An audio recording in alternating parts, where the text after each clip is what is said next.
smo prekjuče dali nalog našem izvođaču radova na održavanje lokalnih puteva i gradskih ulica, javno preduzeće za putevi i stambenu komunalnu delatnost, s obzirom da su proizvođači asfaltne mase upalili baze, a znamo da smo do 31. marta u tom zimskom održavanju puteva, ali s obzirom da je temperatura u plusu, s obzirom da su naši putevi u takvom stanju kakvi su, da su 40 godina stari, a znamo da je rok asfaltnog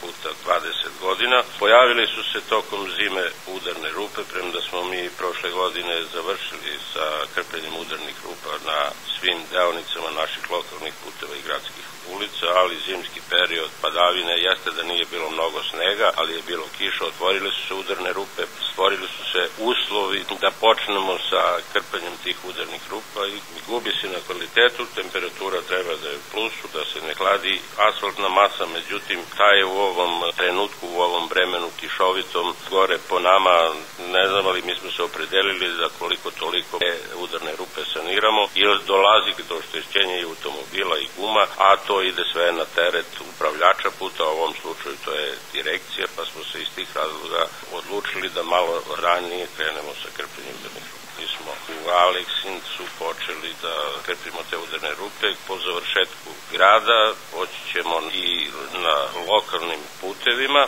s obzirom da se očekuje i bolje vreme i da se pri kraju je to zimsko održavanje, mislim da ćemo i u ovoj godini kao i do sada na vreme pokrpiti te udarne rupe. Dušana Tribunca je jedna od najugroženijih ulica u gradu. Mi smo planom i programom rada za